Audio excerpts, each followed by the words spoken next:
نحمده ونصلي على رسوله الكريم اما بعد فاعوذ بالله من الشيطان الرجيم بسم الله الرحمن الرحيم يا أيها الناس اتقوا ربكم الذي خلقكم من مثل واحدة صدق الله العلي العظيم۔ السلام علیکم ورحمۃ اللہ وبرکاتہ۔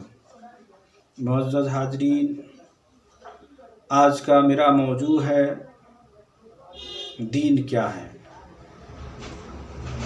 آج اسی پر ہم باتیں کریں گے، انشاءاللہ تعالی آپ کو سمجھ میں ضرور آئے گا۔ جب ہم دین کی بات کرتے ہیں، جب ہم یہ سوچتے ہیں کہ ہم دیندار ہیں، تو ہمارے دماغ میں یہی آتا ہے کہ ہم نماز اور روزہ، حج، زکوٰۃ، صدقہ، خیرات یہ سارے کام کر رہے ہیں، یہی دین ہے۔ لگ بھگ سبھی مسلمان جب دین کی بات کرنے کی بات کہا جائے تو یہ سمجھتے ہیں کہ یہ زیادہ سے زیادہ جو بات کریں گے حج کا، نماز کا، روزہ کا، زکوٰۃ کا، یہی ساری باتیں کریں گے۔ اور جب ہمارے علماء دین کے نام پر باتیں کرتے ہیں تو صرف اور صرف مذہبی امور کے اوپر ٹوٹل تبصرہ ہوتا ہے، باقی جو سیاسی اور سماجی باتیں ہوتی ہیں ان کو درکنار کر دیتے ہیں، اور ہمارا سیاست ہے اس سے ہم سے کیا لینا دینا۔ لیکن بتا دیں کہ دین جو مکمل ہوا ہے، مکمل جب ہوگا ہے جب ہم تینوں پلر کو، مذہبی، سماجی، سیاسی، ان تینوں پلروں کو ساتھ میں لے کر چلتے ہیں، تب دین مکمل ہوتا ہے۔ آپ کو یہ باتیں نئی لگ رہی ہوں گی، لیکن یہ نئی باتیں نہیں ہیں، کیونکہ اللہ کے نبی نے یہ ساری باتیں کر کے دکھا۔ اب ہمیں ضرورت ہے کہ ہم تعلیم حاصل کریں اور اس کو پڑھیں، پڑھ کر ہم اپنے زندگی میں اتاریں۔ لیکن افسوس کی بات ہے کہ ہمارے لوگ جو تعلیم سے بہت دور دور ہیں، اور جس تعلیم کی طرف متوجہ ہے وہ صرف تعلیم جو ہے دنیاوی تعلیم ہے، اور بتا دیں کہ دنیاوی تعلیم سے صرف دنیا کا مسئلہ حل ہو سکتا ہے، آخرت کا نہیں۔ ہم یہ سمجھتے ہیں کہ صرف نماز، روزہ، حج، زکوٰۃ کا جان لینا ہی دین ہے، باقی اور جو دو پلر ہے اس سے ہم سے کوئی سروکار نہیں ہے، یہی ہم مار کھا جاتے ہیں۔ ساتھیوں، اب ضرورت ہے دین کو سمجھنے کی ضرورت ہے، کیونکہ جب تک آپ دین نہیں سمجھیں گے تب تک آپ کو پوری دین کو نہیں سمجھ پائیں گے۔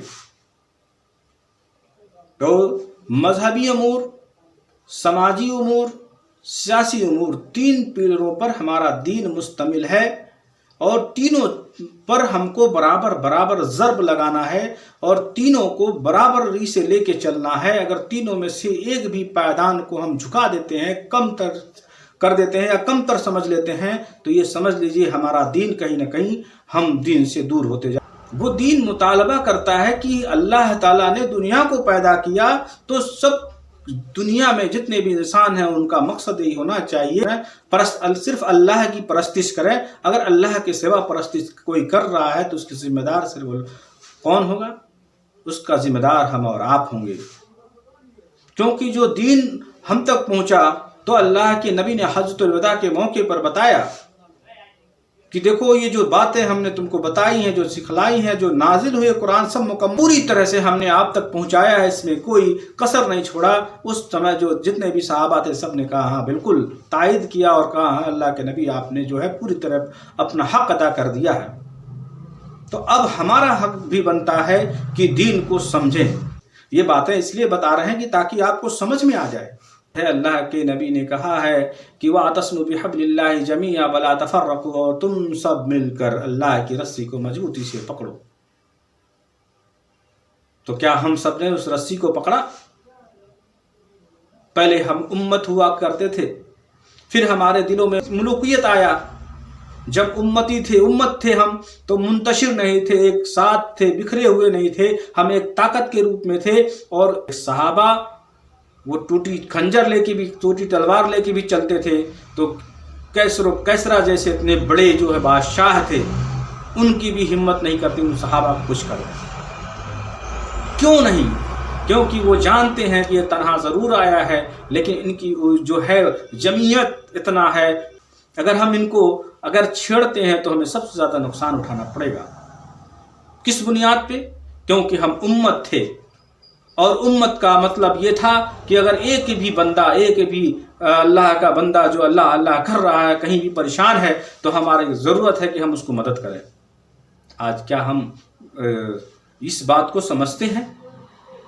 ہمارے اندر سے امتی ہونے کا جو جذبہ تھا وہ ختم ہو گیا، ملوکیت آیا۔ اب ملک جو دیش ہے مسلم کنٹری ہے، لیکن پھر بھی سب آپس میں بکھرے ہوئے ہیں اور اجتماعیت نہیں ہو پا رہی، اس لیے کوئی بھی آ کے مار کے نکل جا رہا ہے۔ عراق کا دیکھیے، ایران کا دیکھیے کیا حال ہے۔ تو ہم جو ہے دین کو سمجھے نہیں، ہم نے سمجھا کہ صرف ہمارے اندر جو ہے ہم نے نماز ادا کر دیا، روزہ ادا کر دیا، حج ادا کر دیا، یہ سارے کام کر دیے، ہم نے دین کو ادا کر دیا۔ دین کا مطلب یہ ہے کہ پورے دنیا پر دین کو قائم کرنا ہے، غالب کرنا ہے۔ آج جو ہے دین نرغے میں ہے، اسلام نرغے میں ہے، اور مسلمانوں کی تو باتیں ختم کریے۔ ہم تو صرف اتنا ہی جان رہے ہیں کہ ہم کسی طرح سے زندہ رہ جائیں۔ میں تم سب آپس میں اکٹھے رہو، فرقے فرقے میں نہ بٹو۔ آج ہم لوگ فرقے فرقے میں بٹ گئے اور ہر فرقہ دوسرے فرقے کو کہتا ہے کہ وہ جہنمی ہے۔ ہر فرقہ دوسرے فرقوں کو یہ کہہ رہا ہے کہ وہ جہنمی ہے، اور بتا دیں کہ 4 امام ہیں، چاروں برحق ہیں۔ ہم اگر کسی ایک پر تہمت لگاتے ہیں یا کسی ایک کو، تو بھی ہمارے ایمان مکمل نہیں ہے، تو ہمارا حشر کیا ہوگا؟ ہم کو اللہ کے نبی نے کہا تم سب ایک ماں باپ کی اولاد ہو، تم آپس میں ایک ساتھ رہو، ایک رسی کو پکڑو اور ایک رسی کو پکڑ کر بکھراؤ مت کرو۔ اللہ کی رسی کو ایک ہی ہے رسی، اسی کو پکڑ کے چلو، آپس میں فرقے فرقے نہ بٹو۔ اگر آپ کو لگتا ہے کہ اگلا غلط کر رہا ہے تو اس کو سمجھانے کی کوشش کرو۔ سمجھانے کا ایک طریقہ نہیں ہے، بہت ساری طریقے ہیں۔ ہم یہ سمجھتے ہیں کہ بس یہ زبان چلا دی وہی بہت زیادہ ہے۔ ارے جتنے بھی فرقے کے لوگ ہیں، سب سے پہلے اپنے آپ کو، اپنے اندر جو ہے دین اتاریے۔ کون سی تلوار تھی جو دین پھیلا دیا؟ وہ صرف عملی زندگی کا تلوار تھا۔ عملی زندگی میں لوگوں نے اپنایا ہر چیز، جو دین کی بات جو تھی وہ لوگوں نے اپنانا شروع کیا، اپنے اندر اتارنا شروع کیا، دین پھیلتا چلا گیا۔ جیسے جیسے ہم نے دین کو باہر نکال کر پھینکنا شروع کیا، ویسے ہم سے دور ہوتے چلے گئے، اور ویسے ویسے ہمارے جو ایمان تھا وہ کمزور ہوتا گیا، اور ہم بھی پوری دنیا میں ذلیل و خوار ہو گئے۔ تو اب سمے ہے کس سنبھلنے کا، رکنے کا۔ اگر ہم سنبھلیں گے نہیں، رکیں گے نہیں، تو یہ جان لیجیے آنے والا سمے جو ہے ہمارے لیے بڑی نقصان دائق ہے۔ ہم فرقے میں کیوں بٹیں؟ ہم سماج ہیں، ہم امتی ہیں۔ ہر وہ نماز، ہر وہ کلمہ گو جو لا الہ الا اللہ پڑھتا ہے وہ ہمارا بھائی ہے۔ جب یہ معاملات ہمارے دل میں آئیں گے، اور وہ کیا کرتا ہے، اِنَّ أَعْمَالَنَا أَعْمَالُكُمْ، ارے اس کا اعمال اس کے ساتھ جانا ہے، کیوں تم پیچھ میں پڑ رہے ہو؟ وہ کیا کر رہا ہے، اس کو سمجھانے کا طریقہ اللہ کے نبی نے بتا دیا، کس طرح سمجھانا ہے۔ ہم ڈنڈے کے بلبوتے پہ ہم جھگڑا کر کے کسی کو سمجھا پائیں گے؟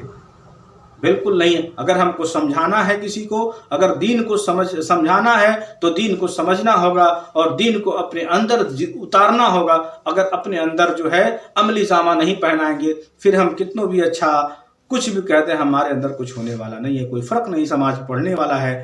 کیونکہ جب تک سبھی فرقے کے لوگ آپس میں عملی زندگی میں نہیں آئیں گے، پھر زبانی جنگ جاری رہے گی، پھر دین کا گھسارہ ہوگا۔ اور دین کا کیا ہے، دنیا پر غالب ہونا بہت ضروری ہے، کیونکہ اللہ کے نبی نے یہ کر کے دکھایا ہے، اور وہ ذمہ داری اب ہمارے اور آپ کے اوپر ڈالی گئی ہے کہ اس دین کو دنیا پر غالب کیا جائے۔ اور دین کو دنیا پر غالب کرنے کے لیے صرف اور صرف ایک واحد طریقہ ہے کہ ہر مسلمان اپنے اعمال کو اچھی طرح سے جانچے پرکھے اور عملی زندگی میں اپنے آپ کو اتارے، صرف زبانی زندگی نہیں۔ ہمیں اپنے عملی زندگی میں آنا پڑے گا۔